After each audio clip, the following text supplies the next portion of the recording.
अस्सलाम वालेकुम स्टूडेंट। हम डिस्कशन कर रहे हैं टाइप्स ऑफ द फंक्शन में, और उसमें जो पहला हमने पॉइंट क्लियर किया है वो था अलजेब्राइक फंक्शन। अलजेब्राइक फंक्शन में हमारे पास 5 टाइप्स थी, जिसमें polynomial, linear, identity constant and rational function हमने डिस्कस किया। तो अब यहाँ से ऑनवर्ड हम कुछ टाइप्स देखेंगे या कुछ फंक्शंस देखेंगे ट्रिग्नोमेट्रिक फंक्शंस के। तो ट्रिग्नोमेट्रिक फंक्शंस हमारे पास बेसिकली 6 होते हैं। आपने फर्स्ट ईयर के कोर्स में भी जो ट्रिग्नोमेट्रिक फंक्शंस हैं वो आपको पता होंगे कि वो क्या होते हैं। तो लेट्स से हमारे पास y is equals to sine x जो है, इसको कहेंगे ये ट्रिग्नोमेट्रिक फंक्शन है। ठीक है, इसकी डोमेन और रेंज भी लिख लेते हैं कि डोमेन इसकी क्या है और रेंज इसकी क्या है। डोमेन और यहां इसकी रेंज लिख लेते हैं।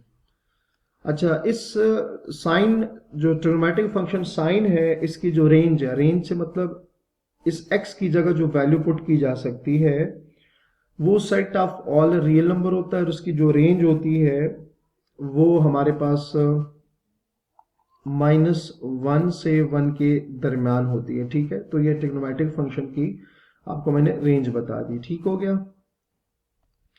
सेकंड नंबर पे हमारे पास जो ट्रिग्नोमेट्रिक फंक्शन है वो y is equals to cos x है, और उसकी जो डोमेन है वो भी सेम आएगी जैसे कि ऊपर आपको नजर आ रही है, डोमेन एंड रेंज। ठीक है, तो साइन और कॉस की जो डोमेन और रेंज है वो सेम होती है, तो ये डोमेन और रेंज उसकी क्या आ गई है, -1 और 1 आ गया। ठीक हो गया ये बात।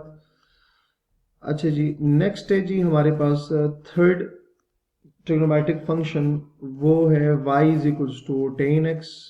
टेन एक्स जो है थर्ड ट्रिग्नोमेट्रिक फंक्शन है। इसकी डोमेन भी देख लेंगे और इसकी रेंज भी देख लेते हैं। इस ट्रिग्नोमेट्रिक फंक्शन टेन एक्स की जो डोमेन होती है वो हमारे पास इक्वल होती है x, कोई भी रियल नंबर हो सकता है, बट x जो है वो π/2 का ऑड मल्टीपल नहीं हो सकता। ठीक है, ये आपने जहन में रखना है। और इसकी जो रेंज होती है वो set of all real number होगा। ये डोमेन और रेंज का जो टॉपिक है ये इंशाल्लाह हम आगे मजीद क्लियरिटी के साथ डिस्कस करेंगे। ठीक है, ये आगे एक टॉपिक आएगा तो वहां पर आपको जो चीज़ें क्लियर नहीं होंगी वो आपको मैं बता दूंगा। नेक्स्ट ट्रिग्नोमेट्रिक फंक्शन है कॉट एक्स। उसकी डोमेन है कॉट एक्स की जो डोमेन है वो क्या है, set of all real number में से आप कोई भी वैल्यू पुट कर सकते हैं, बट n पाई आप नहीं पुट कर सकते। और n से मतलब यहाँ पर इंटीजर होगा। ठीक है, कोई भी इंटीजर जैसे 1 2 3 4 5 6 7 8 अगर पाई के साथ मल्टीप्लाई कर रही तो आप उसको इसकी जगह पुट नहीं कर सकते। और रेंज में इसके हमारे पास सेट ऑफ रियल नंबर ही आएगा। तो जो टेन और कॉट है दोनों की जो रेंज है वो सेम आ रही है, जबकि डोमेन जो है वो एक दूसरे से डिफरेंट आ रही है। फिफ्थ नंबर पे हमारे पास ट्रिग्नोमेट्रिक फंक्शन है सीकेंट एक्स। ठीक है, इसकी जो डोमेन है वो अगेन टेन की तरह होगी कि x belongs to r, but x can not be equals to odd multiple of π/2। ठीक हो गया।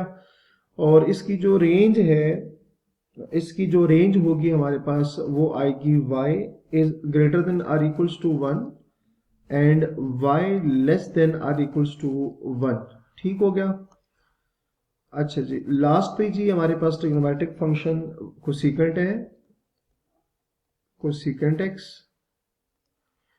इसकी जो डोमेन है वो कॉट की तरह ही है, आप देख सकते हैं जैसे टेन और सीकेंट की डोमेन एक जैसे है, उसी तरह कॉट और कोसेकेंट की जो डोमेन है वो एक जैसी है। x belongs to r, but x cannot be equals to n pi, where n is a set of integer से belong करेगा। और जो रेंज है इसकी वो एज इट इज ऊपर वाले कोसेकेंट जो फंक्शन है उसकी तरह की रेंज है, y greater than or equals to 1 and y less than or equals to 1। y less than or equals to -1। ठीक है, तो बेसिकली मैंने आपको 6 फंक्शंस बताए हैं। तो ये जो फंक्शंस है ये हमारे पास, इनको कहते हैं ट्रिग्नोमेट्रिक फंक्शंस कहेंगे इनको। ठीक हो गया। नेक्स्ट हमारे पास टॉपिक है इनवर्स ट्रिग्नोमेट्रिक फंक्शंस। तो टॉपिक सी हमारे पास है inverse trigonometric functions, inverse trigonometric function,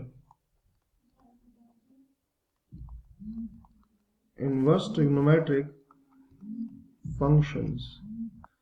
सो नेक्स्ट जो हम डिस्कस करेंगे वो है इनवर्स ट्रिग्नोमेट्रिक फंक्शंस। और इनवर्स ट्रिग्नोमेट्रिक फंक्शन में जो पहला फंक्शन है वो y is equals to sine inverse of x, sine inverse of x।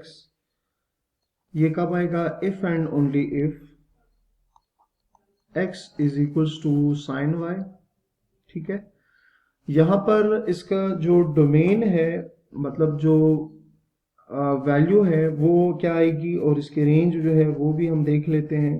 ठीक है, तो डोमेन से मतलब इस x की जगह जो वैल्यूज पुट की जा सकती है वो कौन सी हैं, तो वो आपको मैं बता देता हूं।